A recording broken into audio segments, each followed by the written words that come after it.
everyone. Welcome back to another KiteCast episode. I'm your co-host. My partner in crime, Tim Freestone, couldn't make it today, unfortunately, because he's going to miss out on a great conversation with Jerod Brennen. He is based in Columbus, Ohio, and he has a really interesting background. We're going to talk a little bit about his music, how he started off in a music education career, and how in the world he got over to cybersecurity. He's currently the Vice President of Cybersecurity Services at SideChannel and vCISO, Virtual CISO, for a number of different organizations. We'll talk about what he's doing on those fronts. We'll also talk a little bit about his prior roles, where he served as a strategy and solutions advisor and architect over at SailPoint, among other assignments. Jerod, thanks for joining me today. I'm looking forward to this conversation. I appreciate the chance to be here, Patrick. Have the talk. Big fan of sharing stories. Yeah. Well, thank you. We're looking forward to talking a bit about your background. Before we jump into the music stuff, my daughter's a professional violinist, so there's always an area of interest when someone has music in their background. But before we get there, let's talk a little bit about your current role, over at SideChannel and what you're doing there, and then the vCISO roles that you hold. Sure. I've been with SideChannel for a few years now. Originally started in a 1099 role. And then made a move over to full-time employee. Now I'm in a VP role where about half my work is internal to the company, helping us build out practices and standards for how we do what we do. But the other half of my time is serving as a virtual chief information security officer for a handful of companies. Over the years I've been here, I've had healthcare tech companies. I've had educational technology, data analytics, labor relations, manufacturing. It's a potpourri, right? If you're a Jeopardy fan, it's a little bit of everything. But that's the trend that Brian Hoagley saw. He's the CEO. Is that we've got a lot of companies who need security leadership and need to understand how do we build resilience into what we do. But they don't have the pockets to hire these 20, 30-year CISOs who've been doing it in the field and have actually built programs from scratch. So the fractional model or the virtual model gives us a chance to come in and help either as pure advisors, which is where we might do an assessment, design a roadmap, hand it over, and then just, regular touch points, help them keep it moving forward. We've got an entire engineering team of folks who can come in and do the hands-on work if organizations need help with it. It varies the level of involvement. Sometimes we have budgetary responsibility. Sometimes we don't. Sometimes we're in front of the board and the other executives, and sometimes we're just helping them build their team. But the benefit is whatever these organizations need to do what they're doing, right? The products they're making, the services they're delivering, we're here helping to lend that quality and resilience to their organization by just making sure everything's smooth sailing from a security standpoint. So you brought up something that I found interesting. You're partially responsible for fixing the operational processes. So these are internal to SideChannel, or you develop an operational practice in terms of how you approach your clients, or maybe it's intertwined. Intertwined. No, that's a good call out, because SideChannel is a company, and we don't eat our own dog food. We drink our own champagne. Not a fan of dog food, but if we're going out and telling an organization that they need standards and how they do security, then even from an operational perspective, we need standards in how we practice. Every client that we work with has a different risk appetite, different needs, different capabilities, different budget. And so we need to maintain a level of independence and autonomy and flexibility for the CISOs in the field to go in and do what the client needs. We don't want them to get kind of a cookie cutter box and we'll just throw it on top and force it to work. That is not our approach. But at the same time, we have to have standards for how we onboard new vCISOs. SideChannel has been growing pretty quickly. And as a result, we're finding that we need, we could benefit from more efficient processes in the time from finding a CISO who's going to be able to help a client to getting them in and effective, and just keeping track as we grow, just like any growing company runs into, keeping track of who's doing what, and are we hitting the mark. Those are some of the things we're doing internally. Interesting. So you work with a wide array of different industries, to your point, Mhm. organizations that are at different levels of maturity. What size are these companies typically? Is one question. Then associated with that is, what are some of the, as you go in, you assess risk within each organization. What's at the top of the list? Two or three things that you hear repeatedly. This has to be fixed. Okay, same thing has to be fixed in the next company. It's not just a checklist you guys follow, I'm sure, but there's a series of different controls that you have to assess, and certain things become repeated on a regular basis, I suspect. Right, right. No, to the question about controls, there are repeat offenders. I'll get to that in just a moment. There are standard. We know before we sign a contract with a client that the likelihood of them needing a handful of what we call like cybersecurity hygiene controls, that foundational healthy base, is it's pretty common. At the same time, the other question around size of the organization, it's all over the place. Hmm. We really exist to serve the small and medium business, small and medium enterprise space. And when we talk about the size of an organization, though, if I'm talking in terms of number of people, I've had organizations that have had 300, 500. I've had organizations that are as small as 20. I Hmm. think one of our CISOs has a client that's got maybe 5 people, Wow. but their revenue is pretty significant, and they have a business that they're building that needs protection, that needs a security program. So the need in that SMB SME space, when we look at the American economy in particular, and we look at how much of the American economy is fed by small businesses versus large corporations, Huge. it is the lifeblood of what keeps things functioning. And the important part for me, my dad was an electrical contractor, passed away quite a few years ago, but he had his own business, and he had people he employed, and they came in and they did work, and they were out doing large installations. There's a mall. I'm going to date myself here, when malls were new. He and his company were out doing all the wiring for this mall in the city near where I grew up.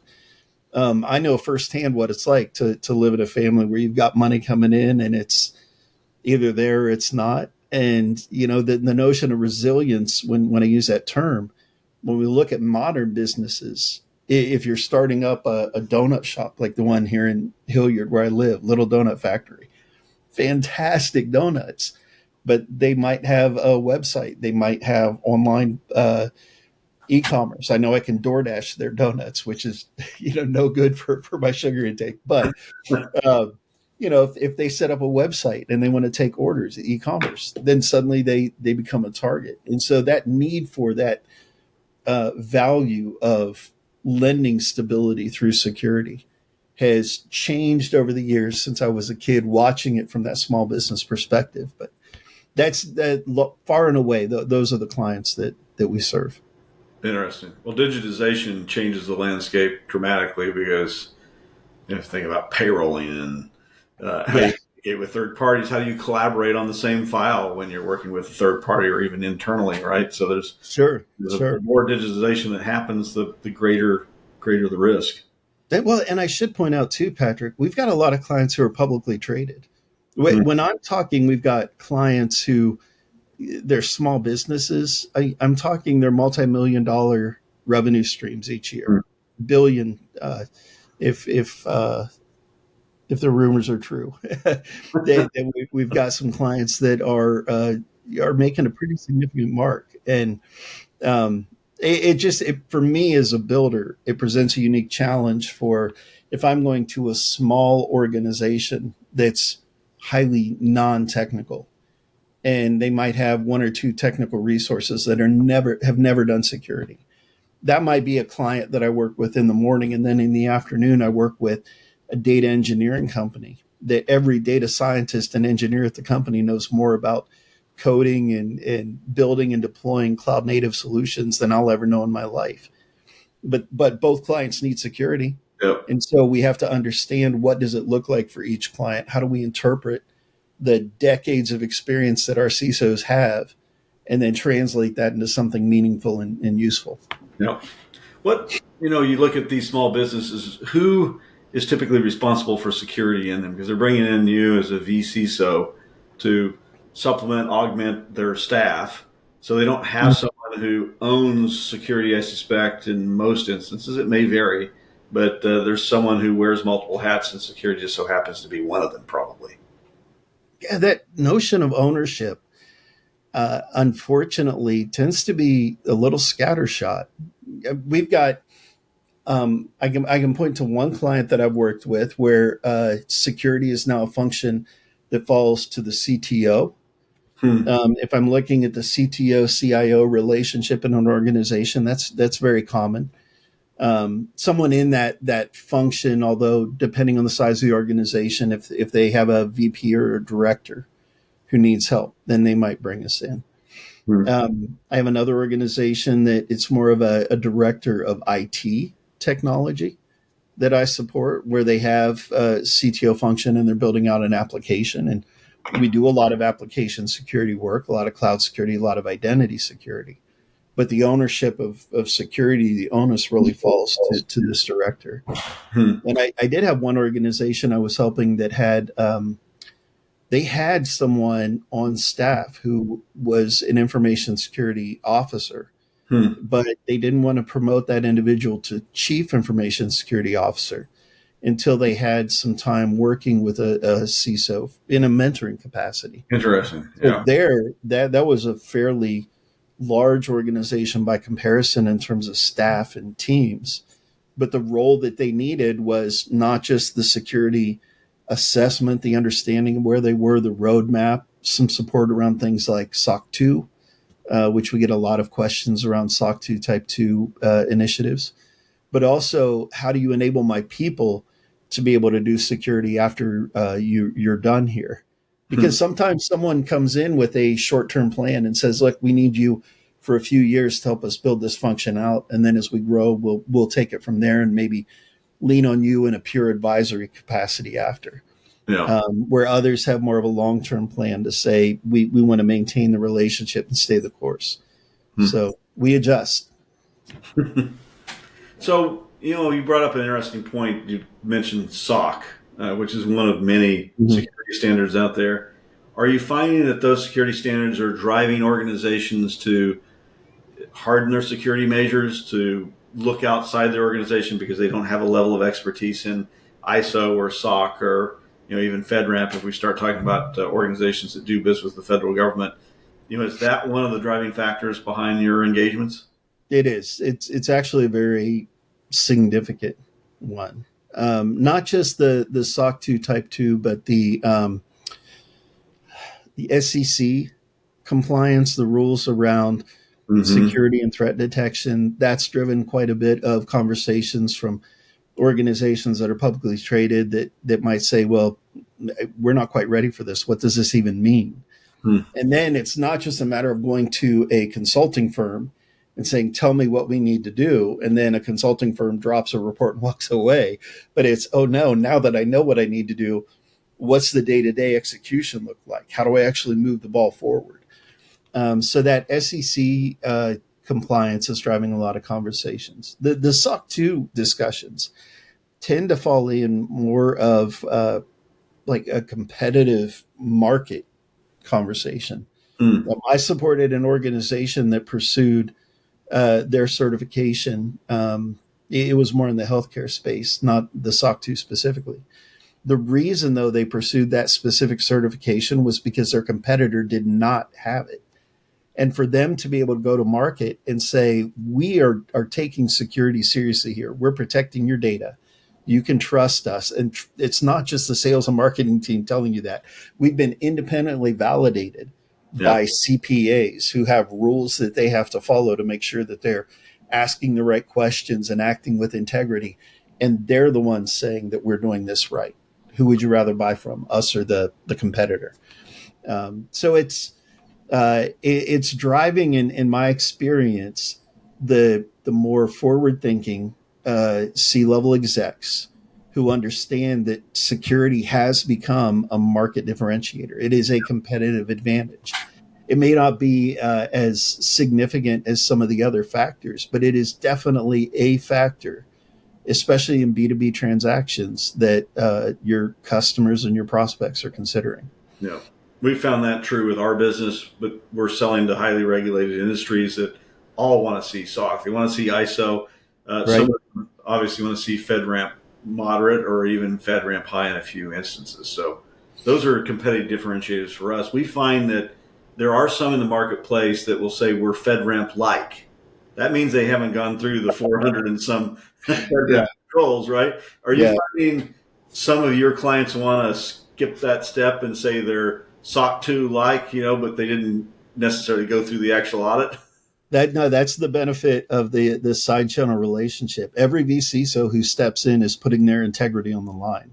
Hmm. And so if we let our clients take shortcuts or skimp on controls, we don't come in and be unreasonable. We take a very intentional approach to helping organizations implement controls that are appropriate for their organization, knowing that if you're going to demonstrate compliance with like a SOC 2 framework or an ISO framework, that there's a list of things you got to do. And if you're not meeting that basic list, you're going to have a tough time proving to a third party CPA, somebody outside the organization, that you're performing your due diligence. But we don't let our clients, how do I say that?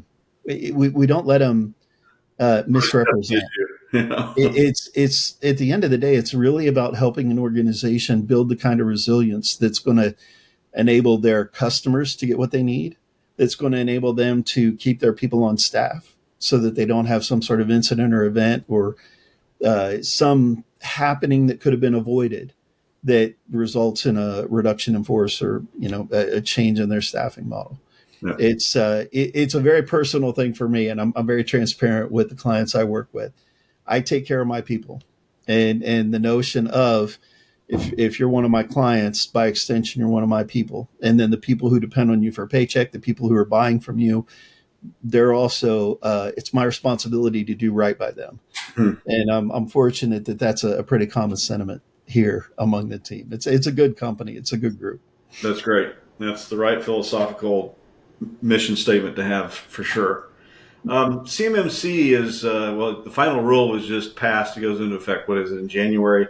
But it's now a done deal. Yeah. Anyone who does, is in the defense industrial base. You think defense industrial base must be missiles, planes, tanks, jeeps, and so forth, battleships. But, the supply chain, when you talk about the PIB, is much, much greater than that. There's healthcare provider, there's financial institutions, and so forth. Are you beginning to see CMMC percolate to the top? Maybe it has been hopefully it's been the last couple of years with your clients, and how do you work with them to guide through that process, finding the 3 CPAO that they need to have to do the audit and the certification? What are you seeing on that front? Yeah, that's an interesting question, because I've actually had one of my clients, they needed help specifically in preparation for the certification. So it was more of what I call pre-audit.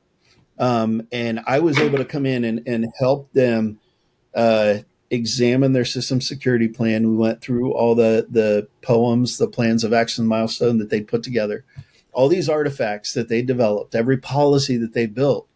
And I was able to read through that as an old graybeard who's been doing this for 20, 25 years now, and say, you're spending too much money on this. You are not doing this at all. But if you go to this system and make this change, it'll bring you into compliance with this control. And just give them a really simple to understand roadmap on how to get from here to there. And then we were able to give it back to them and say, we're here to help. You can use us to help build out the program from a leadership perspective. You can tap into our engineering team and they can come in and help you build out the controls. Or you can just keep us on the hook and ask us questions after you put controls in of whether or not we agree that you hit the mark. And that relationship positioned them to go on for more productive conversations with all the powers that be on the CMMC side. And again, I am not a CMMC expert personally, and they knew that. They brought me in to help them just get that basic security hygiene.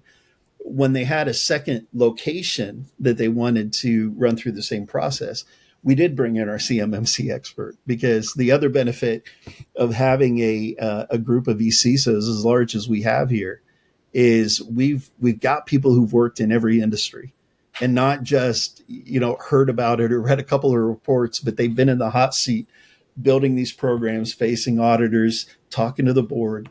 And so understanding what the client had and what their needs were going forward, I was able to go internally and say, hey, do we have somebody who can help them build on top of what I've already done? And one of our vCISOs, yeah. And that was just one. We've actually got multiple on the CMMC side. But yeah, it has driven some of those conversations, and I've seen it firsthand.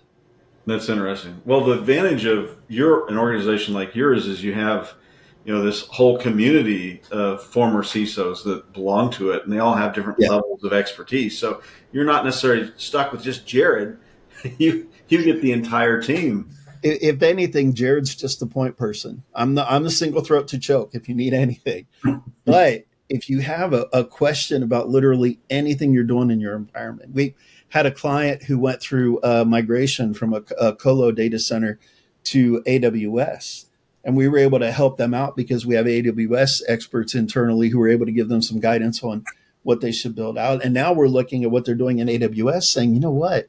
There's an opportunity for you to make this even more efficient, not just from a security standpoint, but cloud operations, because that stability of a cloud environment, in that one example, bleeds between security and operations in kind of a DevSecOps, like a true model. And we recently hired Dutch Schwartz, deep AWS expertise, was working at AWS for years. And we brought him over, and he's building out practices internally to help clients there. So as we're looking across the board at what our clients need and where we're able to help them, sure, they get one person as their point person.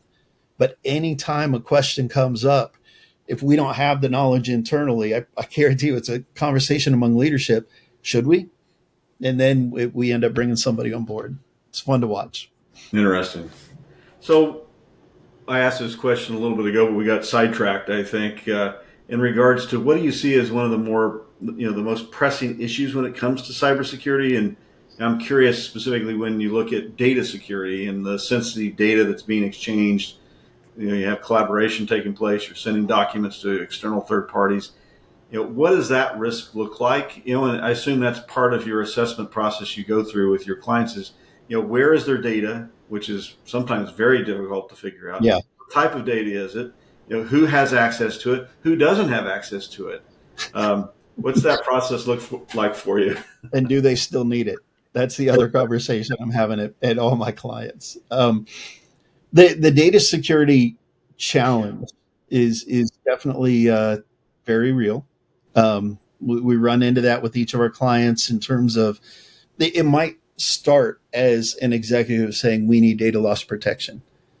And then we say, okay, you've heard that somewhere at a conference. Let's unpack that for a bit. What are we trying to accomplish? What's the need? What's the goal? And everything you mentioned, Patrick, of who has access to my data? Do they still need it? Are they using it appropriately? Those conversations, given my background in identity access management, I take the path of understanding who has access to what, and then looking in the space that we're in, what technologies do we have available that can help us accelerate this analysis and start to put those puzzle pieces together. The question of transferring data and trust, that tends to fall under conversations around third-party risk management.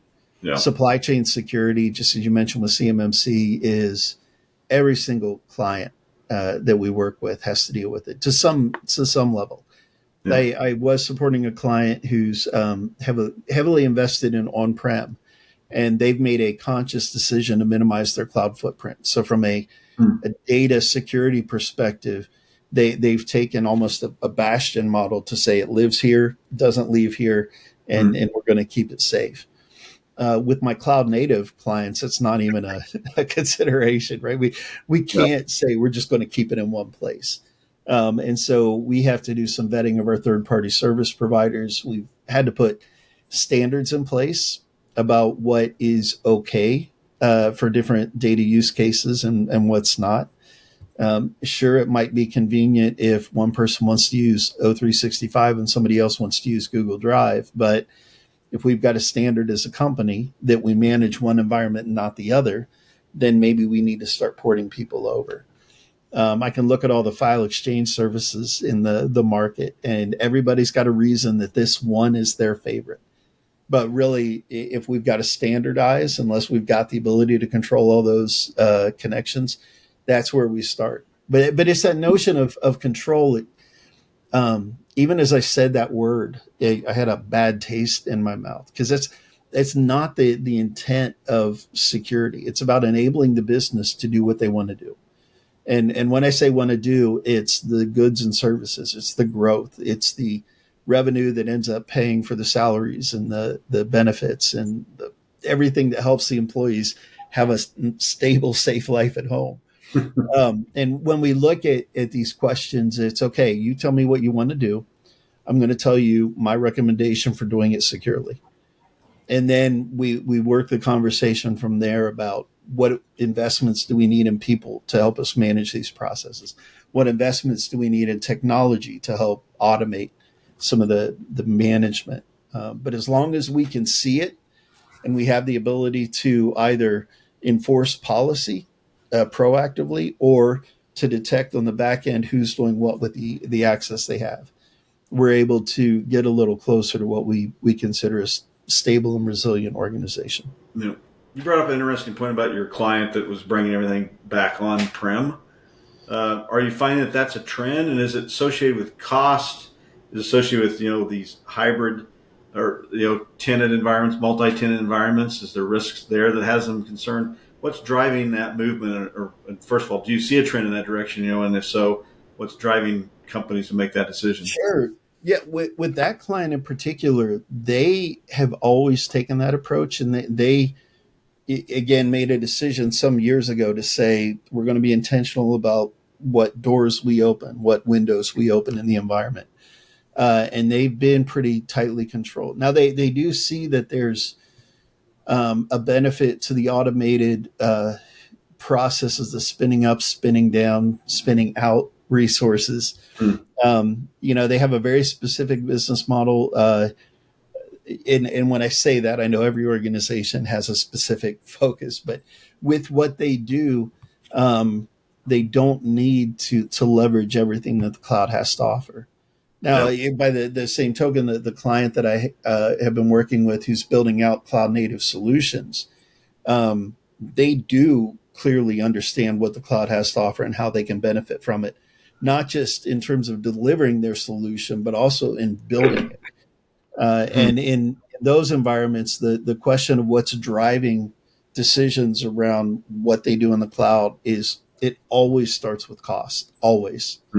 It's even clients that have built the cloud solutions out and now they're trying to maybe rein it back in because they're overspending or didn't realize that if you don't turn budgets on, suddenly that bill creeps up.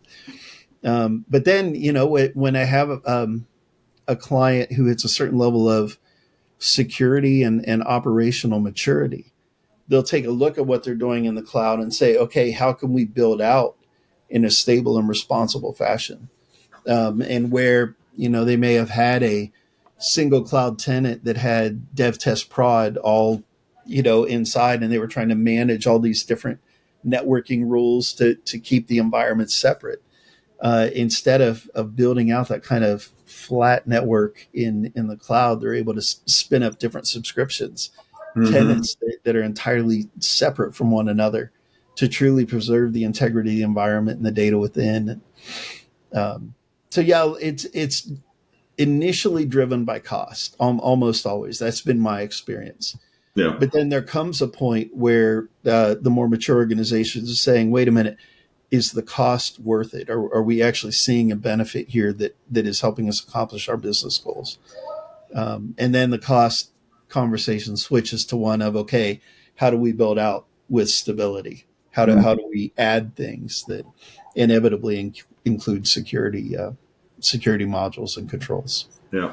Are you finding some of your clients want single tenant because of the risk associated with multi-tenant? And then what types of solutions are they pointing, directing to single tenant versus multi-tenant when they're a cloud environment? Even if they're using a third-party SaaS, they may be vetting them based on, okay, is it something that's multi-tenant or is it single tenant? And there's risk associated with multi-tenant. Yeah, the trend I've seen, and I'm going to draw a distinction here between multi-tenant and multi-cloud. I do have clients who are. I had one client I was supporting who was in a multi-cloud situation because they had grown so rapidly through acquisition that everybody was doing their own thing, and nobody really had time to say, let's bring this all together. Right? We're one company now. Let's act like it. And that was before I came on to support them. I was very fortunate in the time I was there to see them kick off that centralization effort and say, all right, we're going to put this all in one provider, right? And so, but even then, the notion of separate tenants for dev, test, prod, sandbox, QA, that practice is one that you'll hear every vCISO at SideChannel encourage.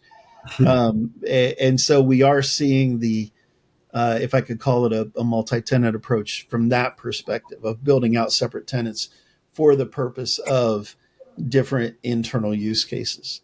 Now, if I'm looking at it from the other perspective, because having worked at product companies in the past, I know that single tenant solutions versus multi-tenant, when you're looking at it through the customer lens, it has a slightly different connotation or different angle. Interesting. But I know from a security standpoint, right, that back behind the curtain, we're we're encouraging all of our clients to separate out into different tenants based on data security and data availability requirements. Yeah, we would concur with you on that best practice. We certainly see a number of our customers wanting a single tenant environment, which is what CutWorks is outside of our business package. It's all single tenant because there is risk associated with it. Yeah. Now, your background in education is interesting. You've taught over at the Ohio State University, I think, if I read your resume correctly. I've done some guest lectures there. I wish I could spend more time as an adjunct and shout out to the folks who have. They have a course called Herding Cybercats. Roland Kreml is the instructor currently, the professor. Initially, it was Helen Patton. I think that was her course. She was the CISO when I worked there. So I spent a couple of years working in the centralized security organization that served the entire university. Interesting. Which, if you could imagine being a security expert or professional, I hate the word expert, security professional who is supporting 42 separate businesses. Every one of them has their own goals, their own risk appetite. And if you've ever worked in higher ed, everybody's pretty headstrong about what they want to do and how they want to do it. But we were the central function to help them all understand and implement security. So yeah, I did that. And I did teach, I was very fortunate that Helen and then Gary Clark, who was my director at the time, Gary gave me the go-ahead to teach a course on IT and ethics for, it was a dual enrollment program through college. So high school seniors who were getting college credit by having a couple of days a week where I would drive over to their school and talk to them about the ethical implications of what we do. Loved it. Absolutely loved that. I could do that all day. There's not, I think every university has some type of legal or, law or ethics course that they make their undergraduate students go through or used to.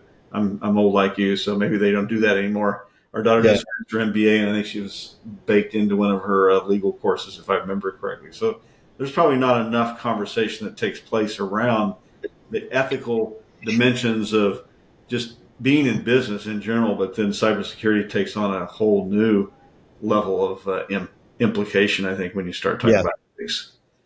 I've been fortunate. I did a lot of volunteering early in my career to do public speaking as a way for me to scratch my teaching bug. Because, and anybody who's been in my LinkedIn profile will know as well, I originally went to school to be a music teacher, which is not uncommon for people in cybersecurity to have just ended up here and Yeah. then wondered how did this happen. But I have sought opportunities to educate throughout my entire career, Hmm. whether it's building out internal training programs or more outward faced community based work. But all my public speaking led to a relationship with Pluralsight, who's now part of a cloud guru, where I built out a couple of courses on open source intelligence gathering. I worked with MIS Training Institute to build out courses to teach cybersecurity concepts to auditors and bank examiners. And then that led me to LinkedIn Learning, which is I've been working very closely with them for the last few years, building out courses in their library. And I've actually got two courses on ethics that I built specifically to help close that gap. One on ethics for information security professionals. I think that's the title. And then the other is more applied ethics, where I look at some emerging technologies that are in everyone's purview right now, right? The AI, everything is AI enabled. Yeah. And so I decided, well, let's talk about AI and ethics. Let's talk about quantum computing and ethics. Hmm. Let's take a very practical approach to this very big, heavy concept. But all that said, Patrick, I agree 1,000% that ethics should be standard fare for anybody in this field. Yeah. It's there are a lot of ethical questions that you don't even realize you're going to bump up against until you're in the middle of it. Yeah. And You're that's spot on there, I think. And when you bring up AI, so AI, you can't have a podcast nowadays in cybersecurity without at least touching on the subject. What are you seeing with your different clients? What issues does AI present from a risk standpoint? mm, Does, as we both well know, but it also, on the flip side of the coin, it offers organizations the ability to do some things from a risk management standpoint that they just simply couldn't do before AI was available. What do you see happening on both of those fronts? the biggest question that we're getting, not just from our clients, but it's also an internal discussion among these CISOs, is around generative AI, chatbots in particular, and can our clients share data with chatbots, knowing that many of them already are, and just haven't told anybody internally that that's what they're doing. And if so, how can they share that data safely? What's okay to type into a prompt in Copilot or Chat GPT? Yeah. So that conversation around um, the secure use of generative AI is often driven by the notion of what happens if that data ends up in the wrong hands, whether somebody's able to launch a prompt injection attack and kick back even short-term history, which hopefully all the chat GPTs of the world are building controls in to keep that from happening. Yeah. But then in light of the 23andMe bankruptcy discussion, which I know this is outside of the world of AI, but has a very real implication for companies that are building an emerging technology that may not quite have a market fully defined yet or a customer base defined. Yeah. Um, Chat GPT can say, we'll protect your data all day. And we can sign whatever agreements and put contracts in place. But if they fall on hard times and then they sell to a third party, the question of whether or not that liability is transferred contractually to the third party or whether they can make up their own rules is something that people who are using 23andMe are scrambling to figure out today.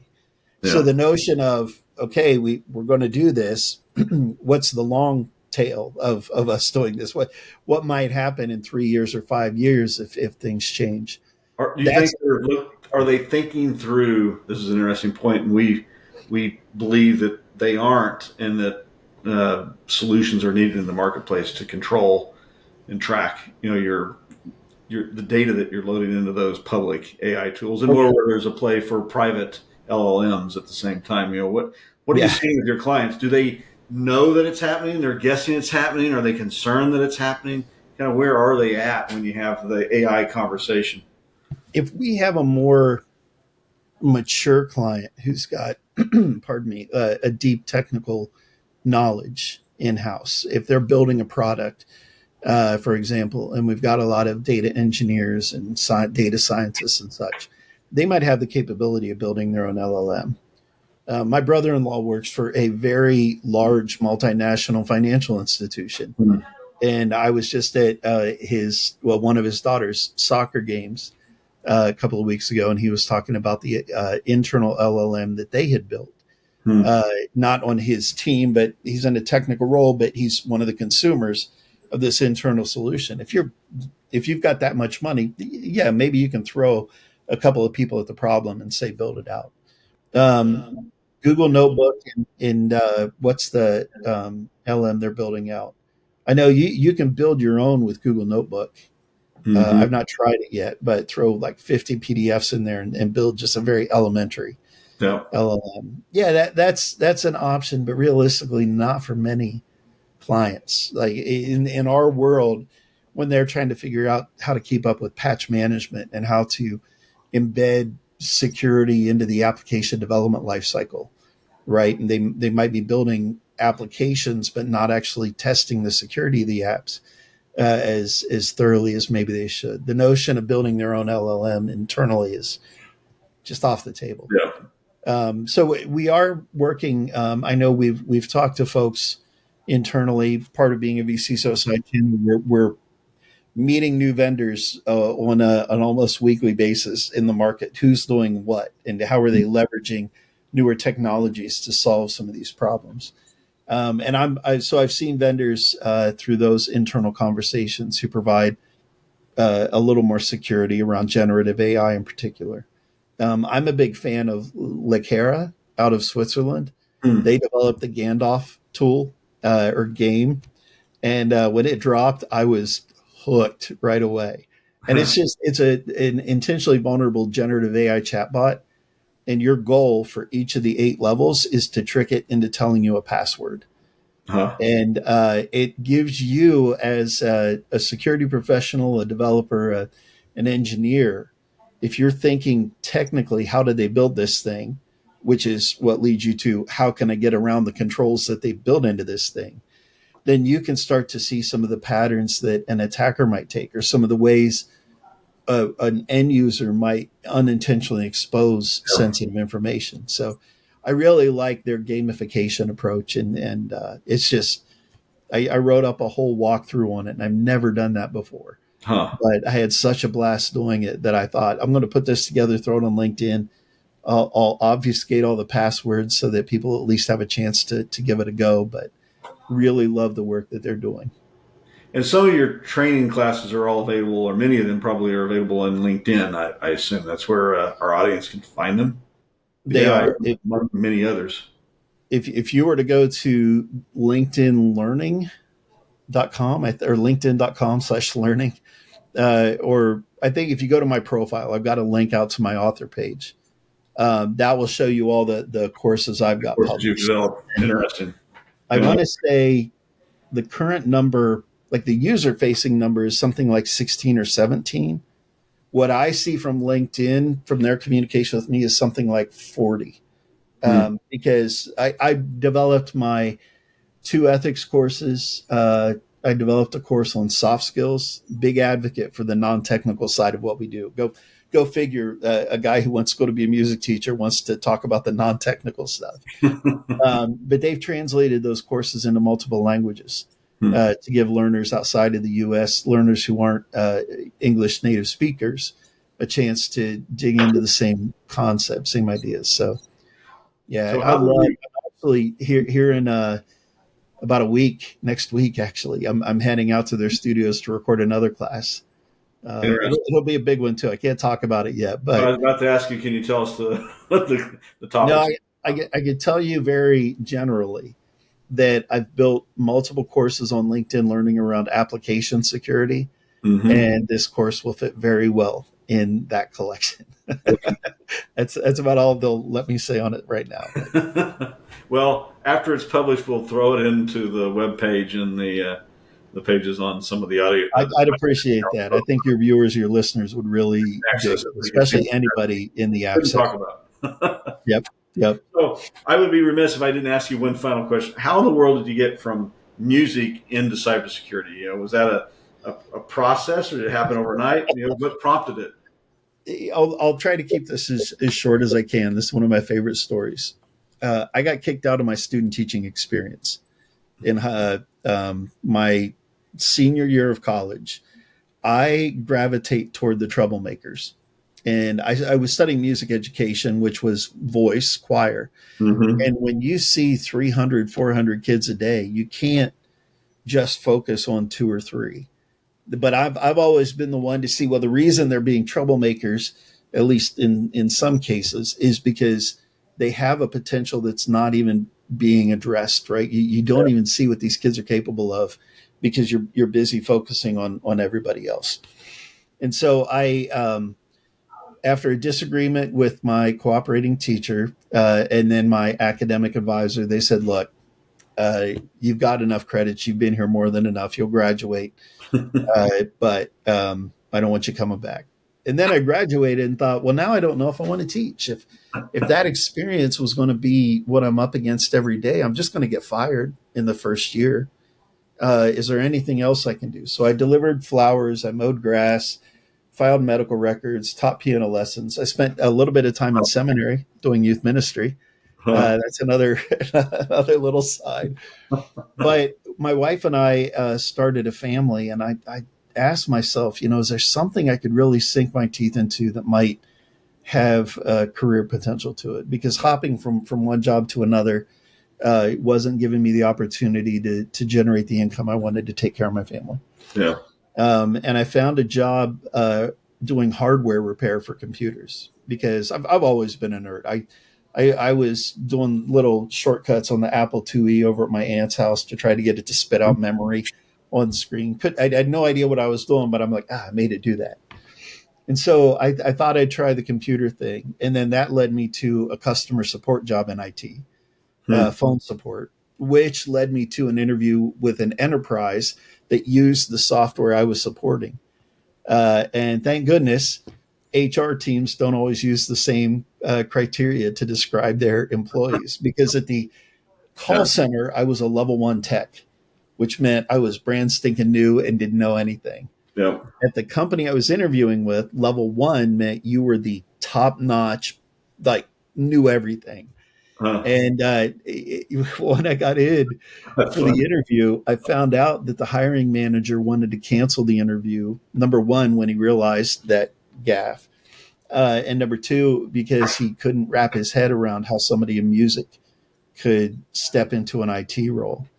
And I've long held that music and math it's the same patterns in our heads, right? It's just two sides of the same coin. And there's so much math to the technical side of IT that I walked in with a portfolio of programs I'd written and things I'd worked on. And I was very fortunate that the director was also a musician who had ended up in IT, and he outranked the hiring manager. So it was, those events, right? But being very confident in the interview to say, look, I haven't done this, but I can. And I'm not just blowing smoke here. Here are things that I've done, right? Having something to show them, to give them some sense of assurance and trust, because that's what every interview comes down to. Can I trust that this person's going to be able to come in and do the thing I need them to do? And then a couple of years into my job this was EDI. So for viewers and listeners, if you don't know what EDI stands for, we're not going to spoil it. You got to go look it up. But that was my job day in, day out. In the podcast, you got to Google it. Got to Google it. I had an opportunity to move to security within a large public utility. And my interview consisted of this. Hi, nice to meet you. I'm the hiring manager. Do you know how to do Unix command line? Well, yes, as a matter of fact, I do. You're hired. That's how I got my first job in cybersecurity. That's interesting. But then right or wrong, I've said yes to a lot of things over the years. Can you do this? Yeah, sure, I can do that. And then I panic and go, oh, I have no idea what I'm doing. But I've tried really hard to figure things out, and I've learned through beating myself up to be very forgiving with other people who are figuring stuff out on their own. I'm very much an advocate of giving folks a chance if they don't have that background, that experience, because if my director at the public utility hadn't given me a chance, you and I wouldn't be having this conversation today, Patrick. So my vCISO clients wouldn't be benefiting from, well, I hopefully they're benefiting from the work I'm doing. They might still be working with side channels, just I wouldn't be here. So yeah, it was just a weird set of circumstances, but it was a desire to do something where I felt I could have, this is going to sound hokey, but have a positive impact on the world. And I firmly believe the work we do in cybersecurity, I've done the math. I have helped millions of people over the years. I've helped avoid outages in public utilities. I've protected their personal information from identity theft in my time doing consulting and identity. There's so many people I've had either a direct or indirect impact on, and they have no idea who I am. And they never will, and that's okay. Because I know that the time I put in protecting them, their information, their online presence, the system, we get so caught up in what we're doing day to day. But if you step back and say, am I helping people? In cybersecurity, if you're doing the job right, you are. Yeah. And so that drive, that motivation kept me pushing through and through until I got here today. Interesting. Well, this is a fascinating conversation. Our viewers and listeners are certainly going to find it beneficial. We could go on for another hour, I think, Jerod. We've been going on for 15 minutes, so all good. I appreciate your time. Good, sorry. Yeah, I was going to say what I would offer up, if anybody wants to connect with me on LinkedIn, I am very accepting. As long as you're not trying to sell me something. If the only reason you're connecting is to sell me something, chances are I'll move your message to the other inbox and move on with my day. No offense, just a lot to juggle. But I do like helping people. I do like teaching. And I'm happy to offer up. Like if you wanted to take any of my courses on LinkedIn, hit me up, because as an instructor, I can give you links that let you take them for free. So you don't even need to sign up for the premium profile. I can help you out. So if I can do something to help somebody out, again, that's time well spent. That's important to me. So Patrick, incredibly grateful that you reached out and we had a chance to have this conversation today. No, I appreciate your time. That was the question I was about to ask, is where can folks engage and ask you more questions in case they are interested in chatting about your LinkedIn courses, as well as SideChannel as an option if they're looking for a virtual CISO. So, Jerod, fascinating conversation. We'll have to do this again. For our listeners, thank you for joining another KiteCast episode. You can find more at kiteworks.com/KiteCast. Have a great day. Thanks.